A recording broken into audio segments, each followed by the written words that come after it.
Olá, estamos de volta com o Jornal da Manhã pela Jovem Pan 100,7. A gente vai estar batendo um papo no dia de hoje com o economista Anderson Araújo e a gente vai estar desmistificando, né, esclarecendo a questão das novas regras do PIX, né, divulgadas pela Receita Federal. Bom dia, Anderson, seja muito bem-vindo aqui ao Jornal da Manhã. Bom dia, Mozinho, Nicole e todos os ouvintes.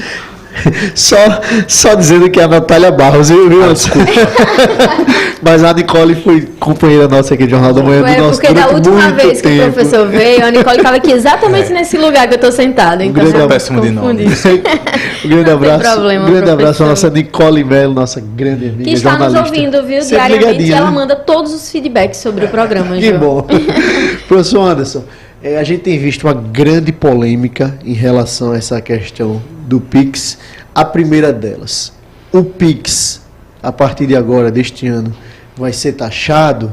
Não vai ser taxado? Segue como era anteriormente? Fala pra gente sobre essa questão que tem sido amplamente discutida nas redes sociais e também na nossa sociedade. Realmente, né? Desde os feirantes, domingo, quando eu sempre gosto de fazer compras na Feira Livre, lá na parte alta da cidade, até os colegas professores já mandaram mensagem, né? Perguntam, alguns colegas empreendedores lá da feira recusando o PIX, alegando uma série de informações, muitas delas inverídicas. Ô, professor, só um parêntese. Eu estive no mercado da produção no último domingo também. Eu gosto de ir sempre lá comprar fruta, verdura, enfim. E realmente estava esse debate entre os comerciantes, as pessoas que estavam circulando pelo mercado da produção, justamente essa questão do PIX, para você ver como afeta de fato a nossa sociedade de modo geral. Exatamente, com acesso à informação pelo smartphone, as coisas são bem mais rápidas. O que acontece? Vamos lá, a Instrução Normativa 2219 de 2024 da Receita Federal, ela define o seguinte: as transações acima de R$5 mil para a pessoa física e R$15 mil para a pessoa jurídica serão semestralmente informadas para a Receita Federal. Até então, quem encaminhava essas informações eram os bancos tradicionais, sejam eles públicos ou privados. Aqueles bancos que nós conhecemos já há décadas, com o qual temos contas. Todavia, as demais instituições financeiras, né, bancos digitais, instituições de crédito, cartão de crédito e demais órgãos que não são bancos tradicionais, não informavam. A partir de agora, de janeiro, né, essa instrução é de setembro de 2024, com início em janeiro, elas passam a informar essas transações acima de R$5 mil para a pessoa física, ressaltando, e acima de R$15 mil para a pessoa jurídica. Qual é o objetivo dessas informações?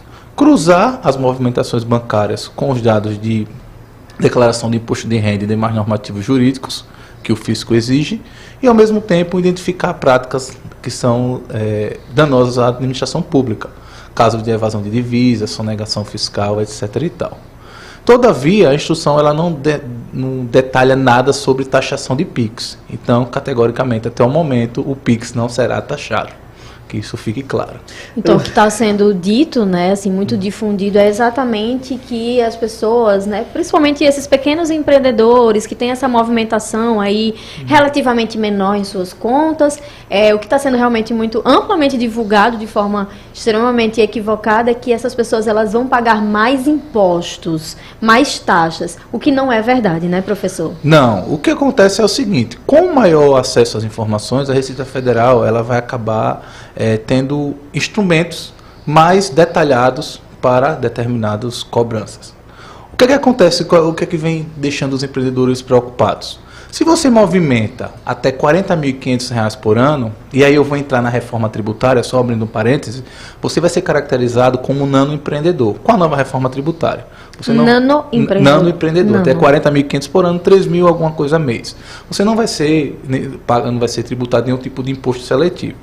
Aqueles impostos que vão ser modificados. Todavia, se você movimenta acima de R$5 mil mês, você, enquanto empreendedor, você passa a entrar na categoria cuja recomendação, primeira recomendação básica, né, procurar um contador, um auxiliar, um gestor financeiro, mas basicamente, em linhas gerais, se enquadraria na categoria de MEI, cujo limite de movimentação é acima de R$80 mil, R$85 mil, salvo engano, por ano. Acima disso, simples, e aí as demais taxas de tributação.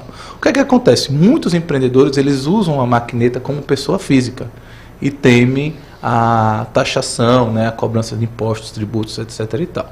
E aí fica uma dica para esse tipo de empreendedor, para, caso se enquadre, né, buscar se categorizar na categoria de microempreendedor individual. As demais pessoas, né, que foi o exemplo que eu falei de um colega que falou comigo ontem e do pessoal da Feira Livre, que tem uma movimentação bancária, né, que possui, por exemplo, 2 salários mínimos, mas possui um cartão com limite acima disso, vale a máxima de entender o seguinte: o crédito, ele não obrigatoriamente tem que ser igual à sua renda. Todos nós que possuímos cartão de crédito, como é o meu caso, como é o caso dos demais aqui presentes, eles possuem cartão cujo limite é maior do que o seu salário, 2 ou 3 vezes, né? Esse valor, ele se enquadra dentro da sua movimentação bancária. O que vale, o que pode chamar a atenção da Receita é justamente movimentações atípicas. Por exemplo, eu tenho uma renda de R$4.000 e estou movimentando um cartão de 20 mil, 30 mil. A partir do momento que essas informações vão ser repassadas, né, sempre em agosto e fevereiro, os bancos eles vão entrar num sistema específico da Receita e vão encaminhar essas informações, sem muito detalhamento, porque são informações sigilosas, apenas movimentações para terceiros, PIX, cartão de crédito, TED, pode acontecer que ele tenha que prestar esclarecimentos à Receita Federal. Anderson, e quando se fala, por exemplo, foi um exemplo que foi dado por muita gente, enfim, nesses últimos dias, o camarada, ele vende uma pipoca, vende um algodão doce e ali ele gira um determinado valor que ultrapassa R$5.000 mês. E ali ele tem um cartão de crédito, gasta mais R$2.000, mais R$3.000 nesse cartão de crédito. Por exemplo, essa pessoa, ela vai ser tributada a partir desse quantitativo, a partir desse valor, já que o PIX ultrapassa esses R$5.000. Lembrando que, por exemplo, as pessoas que trabalham, elas recebem o dinheiro, compram os insumos, enfim, faz esse giro, faz essa ciranda do seu dia a dia, do cotidiano. Tem pessoas que trabalham de fato com o seu PIX pessoal, né? Ambulantes, enfim, comerciantes de mercados públicos. Como é que se dá na prática, na realidade, essas pessoas? Elas serão tributadas? Elas vão realmente pagar por esses valores ou não? Não. Se as informações que vão ser enviadas para os órgãos de receita são informações acima de 5 mil, mesmo que o somatório não atinja, né, ultrapasse esse limite, essa instrução normativa ela não fala a respeito disso. Todavia, né, eu tenho levantado muito essa questão, independentemente da instrução, tem a questão da movimentação mensal. E aí cabe esse empreendedor, né, buscar um auxílio de um órgão especializado, né, um escritório de contabilidade, um gestor financeiro especializado, para verificar a necessidade, né, dele ser enquadrado por algum segmento, né, do MEI, partindo pelos outros órgãos de inscrição financeira, né, empresarial. Professor, por exemplo, vou dar outro exemplo aqui que muita gente estava falando na rede social e peguei como um exemplo para a gente trazer aqui para o programa. Por exemplo, a pessoa trabalha 10, 15, 20 anos da sua vida, junta o dinheiro, vai reformar uma casa e começa a ter gastos, começa a ter envio de PIX para pedreiro, mão de obra, você começa a ter gastos exacerbados no cartão de crédito, que não é da sua natureza. Isso durante uma obra, 3, 4, 5 meses. Como é que isso vai funcionar junto à Receita Federal? Tem como, de fato, comprovar que é um gasto realmente que é por um período que a pessoa se organizou para poder juntar esse dinheiro, ter esse recurso? Vai ter como, de fato, ter essa comprovação ou tudo entra na famosa malha fina? O pessoal está preocupado. Pois é, mas faz sentido. Vamos lá. Imagine que você é uma pessoa tradicional que guarda o dinheiro embaixo do colchão. Isso. Nesse caso, o que é que vale? Junta as notas fiscais, guarda tudo, deixa tudo guardado. Caso surja alguma demanda, alguma da Receita para prestar esclarecimentos, você encaminha as notas fiscais a essas pessoas, ao órgão, né, apresenta, não, esse dinheiro é fruto de uma poupança que eu fiz, né, juntei em espécie. Né, você presta esclarecimento. Ou até na própria poupança também, Anderson. Uma pessoa vai juntando ali na poupança. Exato. Tal. Se o dinheiro está no mercado, no dispositivo financeiro, é mais tranquilo. É mais tranquilo, ele está categorizado lá. Ele está na poupança da conta poupança do meu banco. Ele está no fundo de investimento lá aplicado. E a Receita também, Anderson, pode ver essas movimentações que são dinheiros valores pequenos, quantitativos pequenos, entrando ao longo dos anos na conta. Por exemplo, você toma um empréstimo. Quando você toma um empréstimo bancário, você vai criar uma movimentação atípica na sua conta. Sim. Só que a instituição que você tomou o empréstimo já envia as informações oficiais. Então eu tenho uma movimentação de 5 mil mês, de repente eu começo a movimentar 50, sei lá, eu tomo um empréstimo para comprar um carro. Vai ter lá na conta lá uma movimentação atípica. Mas aí você já tem um fundo. A grande questão é de onde vem esse dinheiro e para onde ele está indo. Por isso que essa informação de quem movimenta dinheiro, junta dinheiro, deposita na conta e faz PIX, por exemplo, cabe essa cautela. Uma outra dúvida também que muito vem se falando é o seguinte: não vou ter um estabelecimento ali e tal, estou sendo inundada de informações inverídicas, né, de fake news, ou pelo menos informações desencontradas, e aí eu não quero mais aceitar PIX, aí eu só vou aceitar dinheiro e cartão de crédito. Mas isso também vai gerar uma movimentação na conta, porque muito provavelmente o dinheiro que eu recebi ali eu vou depositar na minha conta, vou ter que fazer essa minha conta movimentar, assim como também as questões do cartão de crédito. Então, isso já era feito, só acrescentou agora a questão do PIX. É isso, professor? Exatamente. Por exemplo, o exemplo que eu citei da Dona Maria no início da minha fala domingo, eu falei justamente isso. Mas, Dona Maria, a senhora compra esse material de hortifruti a um intermediário, né? Ela compra diretamente na Ceasa e ele provavelmente não vai aceitar dinheiro. Ela disse: meu filho, aí como eu faço? Nesse caso, tem-se muita preocupação sobre usar o PIX, porém não, digamos assim, não necessária. Uma vez que, como eu tenho uma movimentação mensal e ela seja uma movimentação compatível com o meu histórico, eu posso continuar mantendo, eu não preciso parar de usar PIX. Todavia, tem um caso também que eu ouvi no domingo que vale a pena compartilhar com os demais ouvintes, é sobre a mesma maquineta que é utilizada em diversas finalidades. Por exemplo, uma feirante que ela utiliza aos domingos e sábados na feira e durante a semana ela vende bolos. E aí eu digo: olha, tenha um pouco de cautela e veja como é que estão seus balanços, né, seus relatórios nos últimos meses, a fim de verificar se de fato a sua movimentação está sendo muito mais alta do que a sua renda. Aí ela até deu uma dica: não, eu vou usar outra maquineta que eu tenho, acho que o marido, ou enfim, algum parente dela, né, para a feira e fazer a divisão.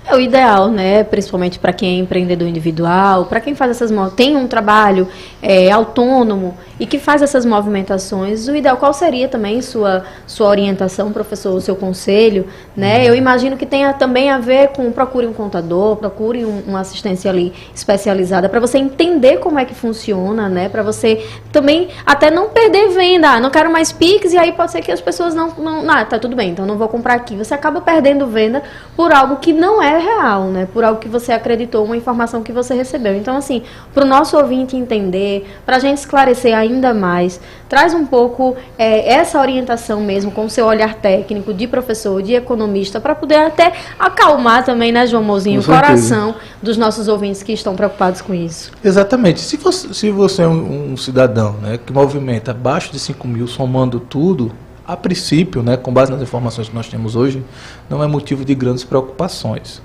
Todavia, abre essa questão do PIX, ela abriu algo um pouco maior, que é justamente a maior aperto na fiscalização de movimentações financeiras. A instrução ela é uma coisa específica sobre acima de 5 mil. Todavia, tem todo um normativo que vem se aperfeiçoando, que vai, consequentemente, né, ampliar a fiscalização. Então, vale a máxima de verificar essa movimentação, de buscar auxílio, mas principalmente, né, de buscar informações com órgãos, com pessoas, com instituições oficiais. Tomar bastante cuidado com golpes, né, envios de boletos cobrando dívidas, né. Infelizmente, pessoas têm usado de má fé essas informações e aplicando golpes, mas principalmente verificar informações técnicas, tanto nas páginas, nos órgãos oficiais, como também com servidores, com técnicos especializados.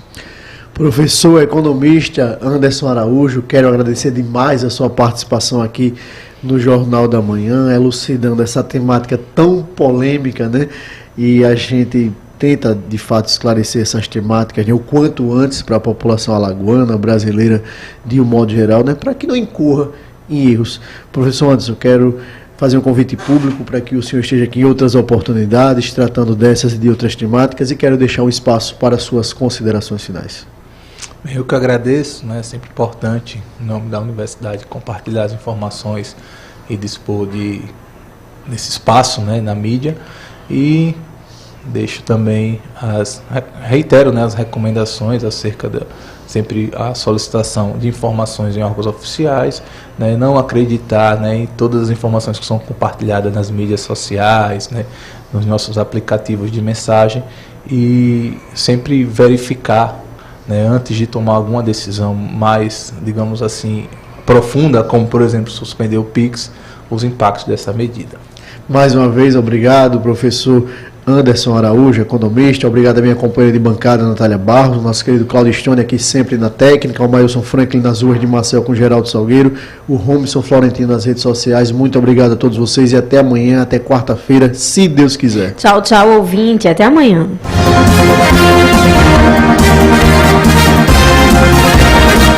Você ouviu Jornal da Manhã, edição Maceió.